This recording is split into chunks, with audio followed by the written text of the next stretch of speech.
Ni una luz. Necesito que me digas cómo funciona la radio.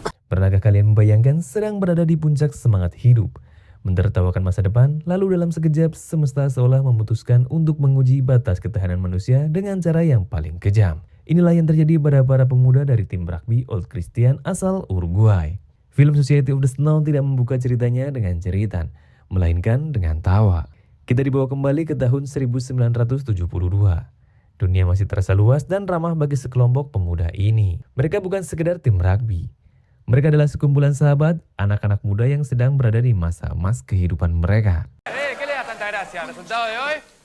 Ada Numa Turjati, narator kita yang suaranya akan menemani perjalanan mencekam ini, yang awalnya ragu untuk ikut dalam perjalanan ke Santiago. Namun seperti takdir yang memang ingin menyeretnya ke dalam badai yang akan datang, dia akhirnya setuju. Mereka menaiki pesawat Fairchild milik Angkatan Udara Uruguay. Di dalam pesawat itu atmosfernya penuh dengan canda. Ada yang sedang bernyanyi, ada yang sedang bermain kartu, ada yang merencanakan pesta setelah pertandingan nanti. Mereka muda, mereka merasa tak terkalahkan. Dan yang paling penting, mereka merasa bahwa masa depan hanyalah sebuah perayaan yang menanti untuk dihadiri. Namun di balik jendela pesawat itu, sebuah raksasa sedang menanti. Pegunungan Andes, sekelompok tembok batu dan es yang tidak peduli akan rencana manusia. Transisi dari tawa ke kengerian terjadi begitu cepat. Bahkan sebelum otak kita sempat memproses apa yang sedang terjadi, pilot pesawat mulai merasa kesulitan mengendalikan mesin. Awan tebal menyelimuti puncak-puncak gunung, memutuskan kontak visual dengan dunia bawah. Di dalam kabin, kegembiraan yang tadinya meluap-luap tiba-tiba menjadi beku. Pesawat mulai bergetar hebat. Itu bukan turbulensi biasa. Itu adalah tanda bahwa mereka telah tersesat. Pesawat itu terbang terlalu rendah, terjepit di antara celah-celah puncak gunung yang tajam, seperti pisau yang siap mengiris apa saja yang menyentuhnya. Kencangkan sabuk pengaman, seruan itu memecah kebisingan. Namun sudah terlambat. Apa yang terjadi selanjutnya adalah sebuah koreografi kehancuran yang sangat nyata dan brutal. Kita tidak melihat ledakan sinematik ala Hollywood yang megah, melainkan realita yang membuat jantung berhenti. Sayap pesawat menghantam tebing, suara logam yang robek, suara tubuh yang terlempar, dan kegelapan yang seketika menelan semuanya. Pesawat itu terbelah dua, bagian ekor terlepas, membiarkan beberapa penumpang melayang ke dalam jurang yang tak berdasar. Sementara bagian depan pesawat layaknya sebuah seluncuran maut, meluncur turun dengan kecepatan mengerikan menabrak salju abadi di ketinggian 3.600 meter di atas permukaan laut. Ketika debu dan salju tenang, hening mulai mengambil alih, dan hening itulah yang paling menakutkan. Kita melihat Numa yang terbangun di antara puing-puing. Dia terluka, bingung, dan dikelilingi pemandangan yang tidak masuk akal. Ini bukan lagi dunia yang mereka kenal. Ini adalah Society of the Snow atau masyarakat salju. Sebuah tempat di mana hukum alam menggantikan hukum manusia. Mereka tidak berada di Chili, mereka tidak berada di dekat pemukiman. Mereka terdampar di tempat yang paling terisolasi di muka bumi. Pemandangan di depan mata adalah neraka putih.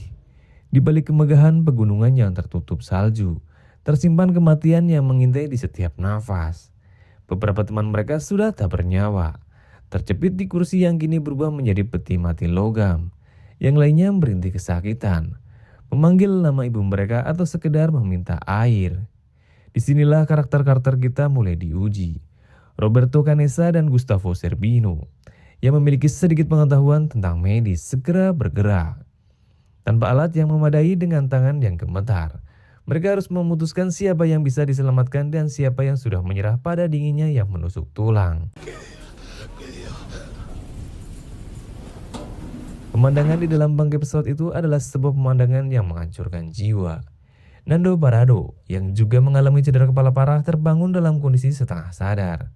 Dia tidak tahu bahwa ibunya sudah tewas dalam benturan dan adiknya Susi sedang berjuang melawan maut. Di dalam bagian pesawat yang kini menjadi tempat berlindung, para penyintas mulai menyadari suatu kenyataan pahit. Tak ada seorang pun yang tahu di mana mereka berada. Radio kecil yang mereka miliki hanya mengeluarkan suara statis yang mengejek. harapan bahwa tim penyelamat akan datang dalam hitungan jam perlahan terkikis oleh suhu udara yang turun jauh di bawah titik beku. Pada malam pertama, suhu mencapai level yang bisa membekukan darah. Mereka tidak punya pakaian musim dingin yang memadai.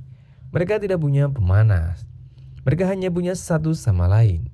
Mereka saling berpelukan, berusaha menyalurkan panas tubuh, mencoba menolak kenyataan bahwa mungkin saja pagi hari tidak akan pernah datang bagi mereka semua. Di bagian ini kita mulai melihat perbandingan sifat dasar manusia saat dihadapkan pada kematian.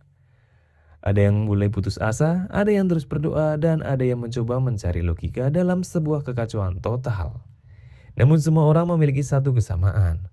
Mereka melihat ke arah jendela pesawat yang telah pecah, menatap luasnya pegunungan Andes, dan untuk pertama kalinya mereka menyadari bahwa mereka bukan lagi penjelajah.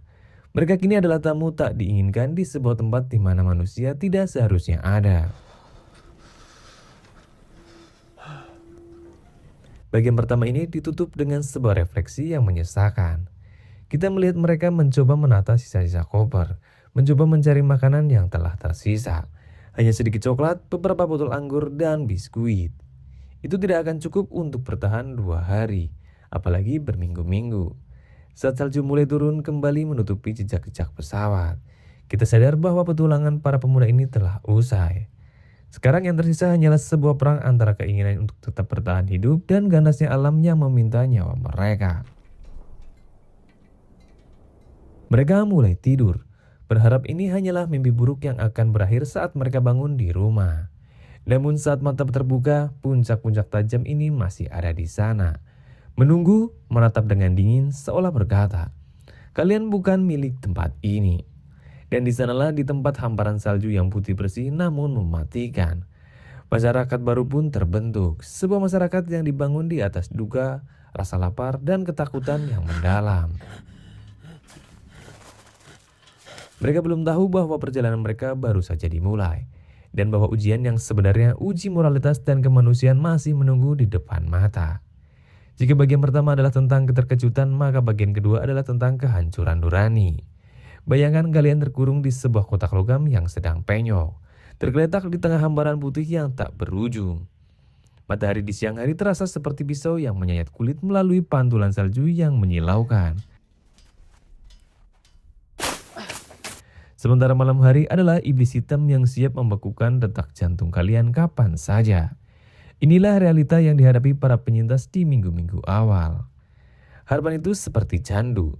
Di awal, setiap suara gemuruh angin atau bayangan gelap di langit selalu disangka sebagai mesin pesawat penyelamat. Mereka menghabiskan waktu dengan menatap cakrawala, berdoa agar titik hitam muncul di antara puncak gunung yang tajam. Namun hari berganti hari dan langit tetap kosong. Keheningan Andes bukanlah keheningan yang tenang. Itu adalah keheningan yang menekan, yang perlahan-lahan merampas kewarasan setiap orang di dalam bangkai pesawat itu. Lalu datanglah pukulan yang paling telak. Sebuah pengumuman kecil yang mereka curi dengar dari transistor tua. Upaya pencarian telah dihentikan. Dunia luar, dunia yang hangat, dunia yang penuh dengan makanan, dunia yang dipenuhi dengan cinta telah melupakan mereka. Bagi dunia mereka sudah mati. Berita ini tidak langsung membunuh mereka secara fisik, tetapi secara psikologis. Berita ini adalah hukuman mati yang dieksekusi secara perlahan.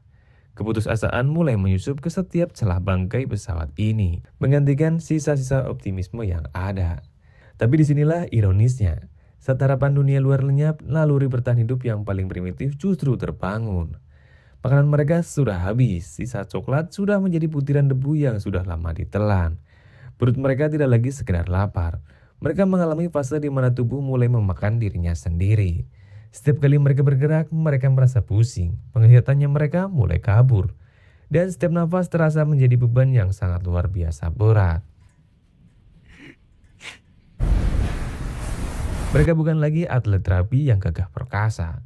Mereka adalah kerangka yang terbungkus kulit, yang hanya digerakkan oleh satu hal, ketakutan akan kematian. Di tengah kondisi yang sekarat inilah sebuah percakapan bisu dimulai.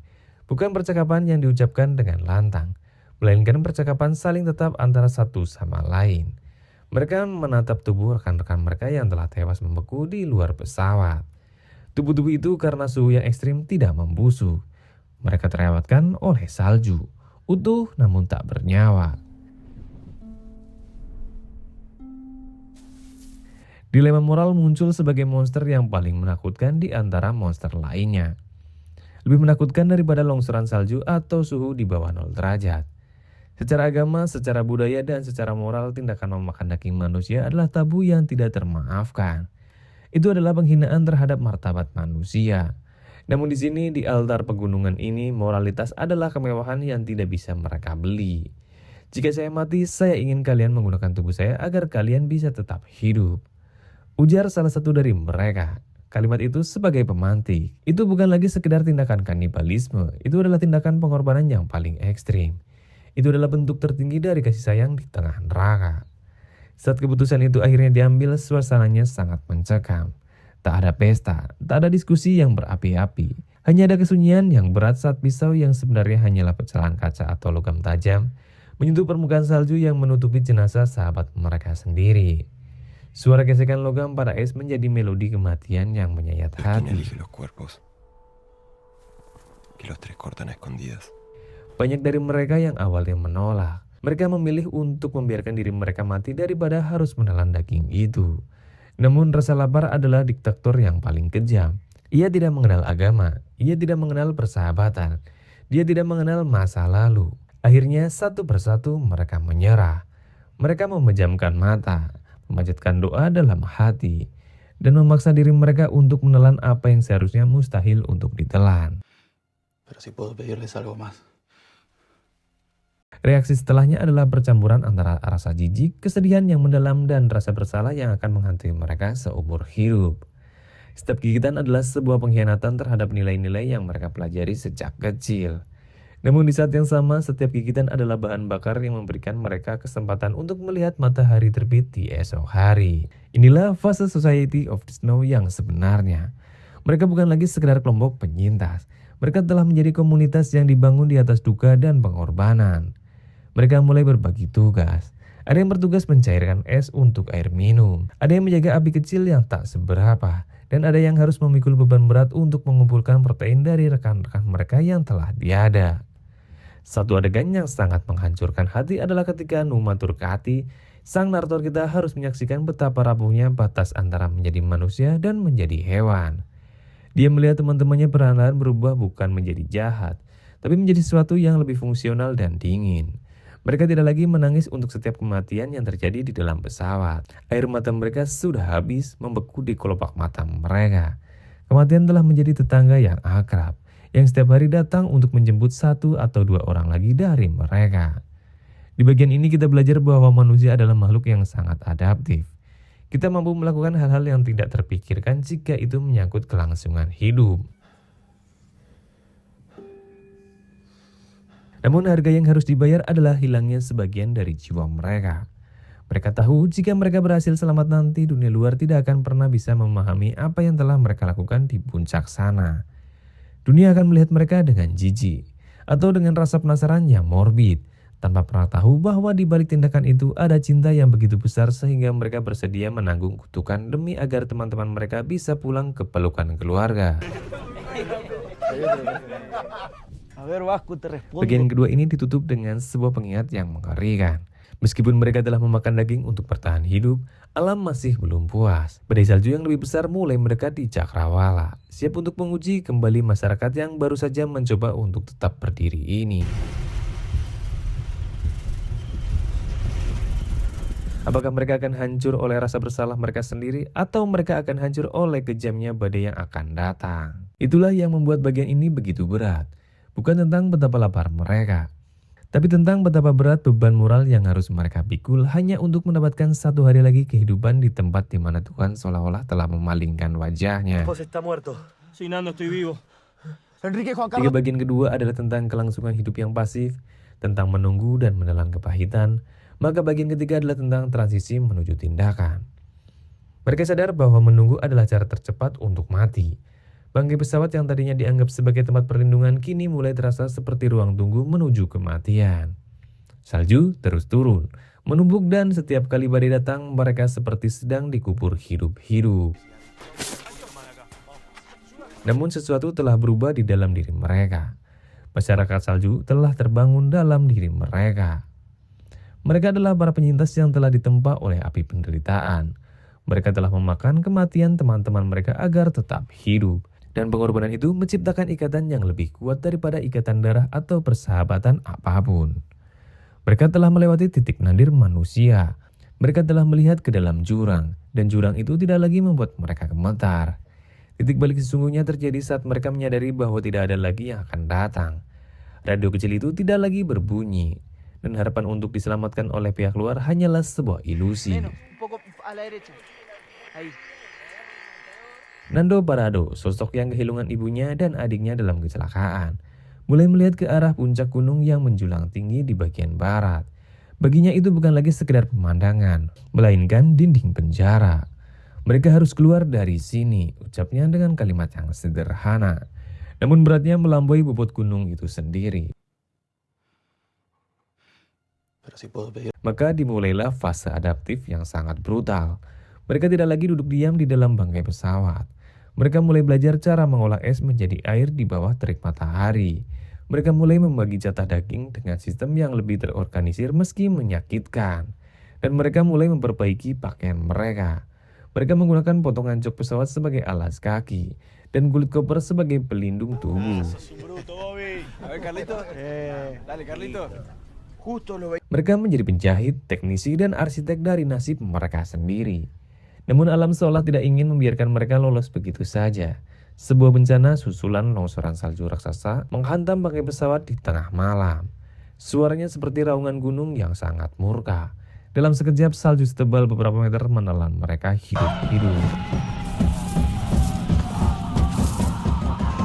Mereka yang tadinya tertidur tiba-tiba terkubur di dalam kegelapan total. Inilah momen yang paling mencekam. Di dalam tumpukan salju yang menyesakkan, mereka harus berjuang mencari oksigen, meraba-raba dinding dengan keras, dan berusaha mengeluarkan teman-teman mereka yang telah terkubur.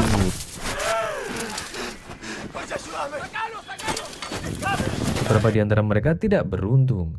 Mereka tewas karena kehabisan nafas, tertimbun oleh istana yang mereka bangun sendiri. Kehilangan ini terasa lebih menyakitkan daripada kehilangan sebelumnya. Karena mereka telah berjuang begitu keras hanya untuk mempertahankan hidup di tengah kondisi yang mustahil. Setelah badai mereda, suasana hati mereka berubah drastis. Ada kemarahan yang membara. Mereka sadar bahwa gunung ini ingin membunuh mereka. Dan jika mereka tidak melakukan sesuatu, gunung ini akan berhasil. Ketakutan akan kematian mulai digantikan dengan determinasi yang mematikan. Mereka mulai merencanakan misi yang tampaknya seperti bunuh diri. Mengirim delegasi untuk melintas pegunungan Andes yang paling berbahaya. Tanpa peta, tanpa kompas, dan tanpa pengetahuan pendakian yang memadai. Nando Parado dan Roberto Canessa, dua sosok yang paling tangguh, ditunjuk untuk melakukan perjalanan ini. Mereka bukan pendaki gunung profesional, mereka adalah pemain rugby yang kelaparan. Namun mereka memiliki sesuatu yang tidak dimiliki oleh pendaki profesional manapun, urgensi untuk bertahan hidup dan tanggung jawab terhadap mereka yang telah tiada. Mereka tahu bahwa setiap gigitan daging yang mereka telan selama ini adalah investasi untuk momen ini. Mereka harus membawa kabar keberadaan mereka ke dunia luar, atau mereka semua akan menjadi bagian dari sejarah beku yang tak terungkap. Persiapan untuk perjalanan ini sangat teliti dan menyakitkan. Mereka membuat kantong tidur dari bahan yang ada, memilah sisa daging yang terbaik untuk bekal, dan memetakan rute berdasarkan insting. Perpisahan itu terjadi di bawah langit yang pucat. Tak ada lagi kata-kata perpisahan yang panjang atau drama yang berlebihan. Hanya tatapan mata yang dalam, saling menguatkan, dan janji yang tersirat. Kita akan kembali atau kita akan mati. Saat Nando dan Roberto mulai mendaki puncak yang sangat curam, teman-teman yang tertinggal menatap mereka dari bawah. Di mana mereka dua orang itu bukan sekedar teman yang pergi mencari bantuan. Mereka adalah simbol harapan terakhir. Jika mereka jatuh, maka tamatlah riwayat semua orang. Kita melihat mereka berjuang melawan oksigen yang tipis, melawan angin yang bisa merobohkan batu, dan melawan kelitian yang membuat setiap langkah mereka terasa berat seperti mengangkat beban seberat gunung. Setiap langkah yang mereka ambil adalah sebuah penghinaan terhadap hukum alam. Mereka tidak seharusnya berada di sana, tapi mereka ada di sana terus mendaki, terus melawan karena mereka membawa beban dari mereka yang sudah mati. Di bagian ini kita melihat transformasi total. Dari sekumpulan pemuda yang manja, mereka berubah menjadi kesatuan manusia yang paling murni. Mereka tidak lagi peduli pada ego, tidak lagi peduli pada status sosial. Yang ada hanyalah satu kesatuan misi, untuk hidup.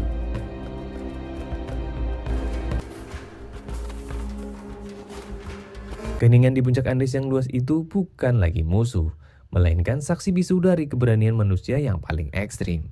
Mereka terus mendaki, meninggalkan zona nyaman, menuju zona kematian. Mereka sudah melampaui batas fisik, dan sekarang mereka sedang menantang takdir itu sendiri.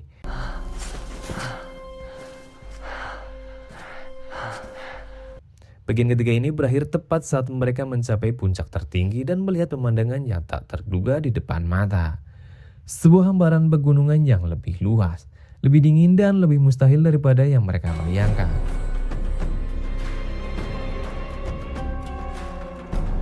Harapan yang tadinya menyala terang, kini sedikit terguncang. Namun mereka tidak berhenti, mereka menarik napas dalam-dalam, menatap ke arah yang tidak diketahui, dan terus berjalan. Inilah akhir dari fase bertahan di tempat, dan dimulailah fase mencari jalan untuk keluar. Setelah berhari-hari berjuang di atas puncak yang seolah tidak memiliki ujung, Nando dan Roberto berada di ambang batas kemanusiaan. Mereka bukan lagi manusia dalam pengertian fisik. Tubuh mereka tinggal tulang yang dibungkus kulit yang membeku. Mata mereka cekung dan setiap langkah adalah teriakan dari saraf yang sudah mati rasa. Namun di tengah hamparan salju yang membentang tanpa batas, mata mereka menangkap sesuatu yang tidak seharusnya ada. Sebuah lembah hijau di kejauhan. Itu bukan lagi salju, itu adalah tanda kehidupan. Perjalanan menuruni gunung itu adalah sebuah siksaan terakhir.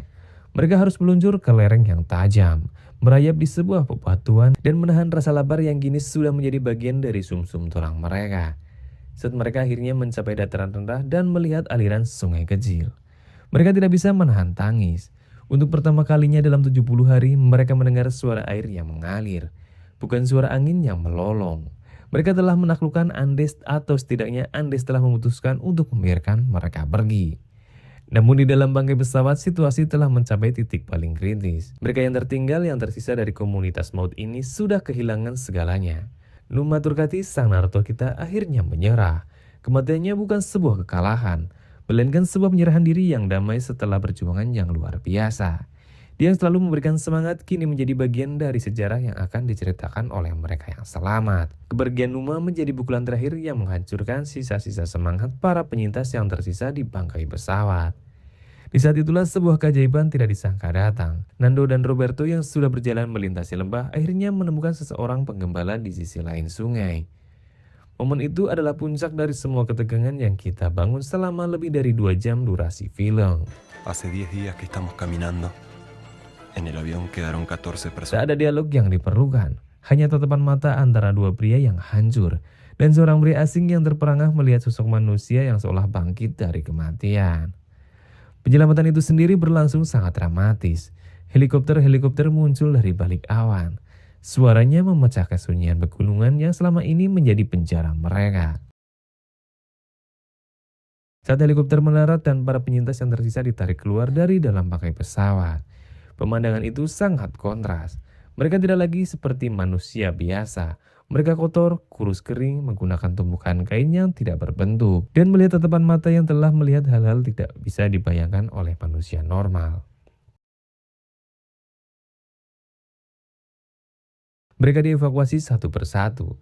Saat helikopter terakhir meninggalkan lokasi, kamera menyapu bangkai pesawat yang kini gosong. Di sana di antara salju yang perlahan menutup jejak-jejak mereka, tertinggal sebuah kisah tentang apa artinya menjadi manusia. Kepulangan mereka ke dunia normal bukanlah sebuah akhir bahagia secara instan. Dunia menyambut mereka dengan campuran antara kekaguman dan kengerian. Saat fakta tentang bagaimana bertahan hidup, tentang keputusan untuk mengonsumsi jenazah teman mereka, terungkap ke publik, stigma itu pun muncul. Namun film ini menolak untuk menghakimi. Dialog menutup dari Numa yang menyimpulkan segalanya, menjadi gema yang menghantui.